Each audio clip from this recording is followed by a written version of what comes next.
Kita akan menuju ke Pengadilan Negeri Jakarta Selatan untuk mendengarkan penjelasan dari jurnalis Kompas TV Dian Silitonga. Di sana, Dian, kita sudah mendengarkan bersama vonis dari Majelis Hakim 15 tahun penjara untuk terdakwa Kuat Ma'ruf, artinya lebih tinggi dari tuntutan jaksa. Ini apakah bisa diperjelas unsur pembunuhan berencana ini sudah terpenuhi seluruhnya, Dian? Ya, kalau berdasarkan penyampaian atau pemaparan majelis hakim, ini majelis hakim meyakini bahwa perbuatan terdakwa Kuat Ma'ruf ini sudah memenuhi unsur barang siapa dengan sengaja melakukan perencanaan pembunuhan.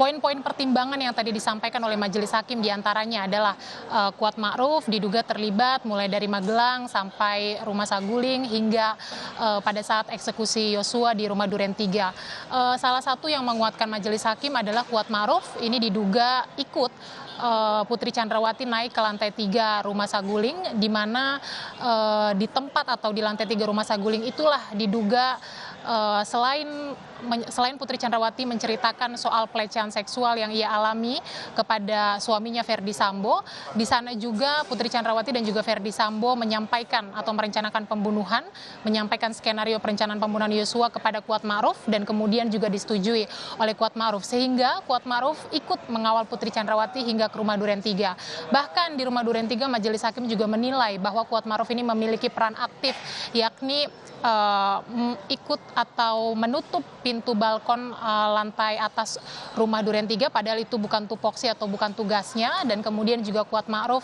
membantu Ferdy Sambo untuk membawa Yosua ke hadapan Ferdy Sambo untuk kemudian dilakukan penembakan. Poin-poin itu diantaranya tadi yang disampaikan oleh majelis hakim dianggap secara sah dan meyakinkan bahwa Kuat Ma'ruf ini memang terbukti melakukan tindak pidana dan juga turut serta melakukan tindak pidana pembunuhan berencana, sehingga tadi hakim memutuskan bahwa vonis atau putusan terhadap terdakwa Kuat Ma'ruf adalah 15 tahun pidana penjara. Sekali lagi, vonis ini lebih tinggi daripada tuntutan jaksa penuntut umum 8 tahun pidana penjara. Sehingga tadi selesai persidangan, tim penasehat hukum dari Kuat Ma'ruf berkomentar atau merespon kecewa atas vonis yang disampaikan oleh majelis hakim, karena menurut tim penasehat hukum sejak awal fakta-fakta persidangan ini belum mampu membuktikan bahwa kliennya atau terdakwa Kuat Ma'ruf ini terbukti berperan aktif, turut serta, atau bahkan ikut dalam perencanaan pembunuhan. Tadi juga Irwan Irawan, penasihat hukum dari Kuat Ma'ruf, menyampaikan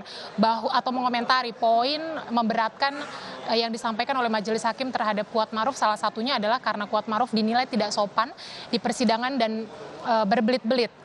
Menurut penasihat hukum, yang dilakukan oleh Kuat Ma'ruf ini bukanlah dalam kategori tidak sopan, karena memang itu adalah pembawaan Kuat Ma'ruf dan juga tidak punya niat untuk berbelit-belit, karena apa yang disampaikan ini sesuai dengan apa yang diketahui dan juga dialami oleh terdakwa Kuat Ma'ruf. Sehingga kesimpulan dari tim penasihat hukum adalah akan mengambil langkah atau upaya hukum banding setelah mendengarkan vonis hakim. Bahkan tadi Irwan Irawan menyampaikan dengan tegas, jangankan lebih tinggi vonisnya dari tuntutan jaksa penuntut umum, kalau tuntutannya sama pun 8 tahun pidana penjara, maka tim penasihat hukum sudah pasti akan mengajukan banding. Kita akan tentu saja masih akan pantau nanti langkah hukum yang dilakukan oleh tim penasihat hukum dari terdakwa Kuat Ma'ruf ini. Woro.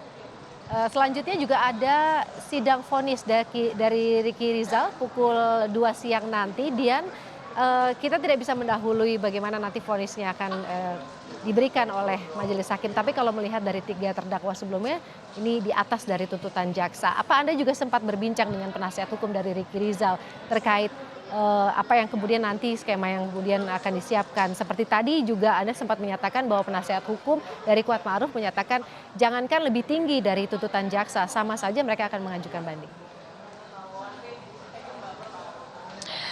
Sudah sempat tadi saya sebelum sidang dimulai berbincang dengan tim penasihat hukum dari Ricky Rizal. Erman Umar menyampaikan kurang lebih sama senada dengan penasihat hukum Kuat Ma'ruf, bahwa sesungguhnya tim penasihat hukum ini sudah bisa menduga atau membayangkan seperti apa vonis dari majelis hakim terhadap kliennya terdakwa Ricky Rizal, karena ini berkaca pada vonis yang diberikan atau dijatuhkan oleh majelis hakim kepada terdakwa sebelumnya Ferdy Sambo dan juga Putri Chandrawati yang lebih tinggi daripada tuntutan jaksa penuntut umum. Tadi Erman Umar juga dengan tegas menyampaikan menyampaikan akan mengambil upaya atau langkah hukum banding kalau nanti vonisnya lebih tinggi, bahkan lagi-lagi jangankan vonisnya lebih tinggi, bahkan kalau Ricky Rizal dihukum 1 hari pun tim penasehat hukum ini akan mengajukan banding. Karena menurut tim penasehat hukum, Ricky Rizal sama tadi seperti Kuat Ma'ruf dianggap bahwa fakta-fakta persidangan ini belum mampu membuktikan keterlibatan Ricky Rizal, apalagi membuktikan niat kehendak Ricky Rizal untuk membunuh Brigadir Yosua. Tadi juga Erman Umar menyoroti kecewa dengan tendensi dari majelis hakim, karena sejak awal majelis hakim ini sudah memiliki bisa kita sebut framing, karena berkali-kali menuding kesaksian dari Ricky Rizal ini dianggap bohong, padahal menurut fakta persidangan menurut Erman Umar ini sudah dibuktikan dengan hasil pemeriksaan poligraf bahwa Ricky Rizal berkata jujur. Tentu saja kita akan nantikan nanti bagaimana pemaparan majelis hakim terkait dengan terdakwa Ricky Rizal untuk mencapai vonis, apa nanti poin-poin pertimbangan yang akan disampaikan. Seperti yang Anda sampaikan bahwa nanti sidangnya baru akan dimulai pukul 2 siang. Kita nantikan seperti apa, tapi kalau boleh saya ceritakan tadi Erman Umar juga menyampaikan bahwa kondisi psikis dari Ricky Rizal saat ini tengah cemas begitu ya, menanti bagaimana nanti nasibnya diketok palu hakim, karena memang seperti yang kita tahu hari ini adalah hari penentuan karena merupakan babak akhir dari perjalanan rangkaian sidang perkara pembunuhan Brigadir Yosua. Jadi kita nantikan bersama, Woro. Dian, ini rencana untuk mengajukan banding, kapan rencananya penasehat hukum dari Kuat Ma'ruf ini akan mengajukan memori banding dan juga poin-poin yang kemudian mereka anggap tidak sesuai dengan fakta yang ada? Untuk kapannya memang belum disampaikan oleh tim penasehat hukum, tetapi yang jelas langkah itu yang akan diambil oleh penasehat hukum. Tentu kita akan sama-sama pantau dan cermati, Woro, kapan waktu yang akan digunakan oleh tim penasehat hukum dari Kuat Ma'ruf untuk melakukan upaya hukum atau langkah banding. Tapi hal-hal yang menjadi pendorong tim penasehat hukum ingin mengambil langkah banding adalah karena sekali lagi menurut tim penasehat hukum fakta-fakta persidangan ini belum mampu membuktikan bahwa Kuat Ma'ruf ini terlibat dalam upaya atau dalam perencanaan pembunuhan. Menurut tim penasehat hukum, Kuat Ma'ruf ini berada dalam posisi yang keliru begitu ya, dalam waktu dan tempat yang salah. Jadi apa yang dilakukan ini juga hanya menuruti apa yang diperintahkan oleh atasan tanpa tahu maksud dan tujuan, kemudian juga tidak punya niat, dan semua tadi yang disampaikan oleh Irwan Irawan adalah menyayangkan bahwa nampaknya majelis hakim ini hanya mempertimbangkan keterangan satu orang saksi saja, yakni Richard Eliezer sebagai justice kolaborator.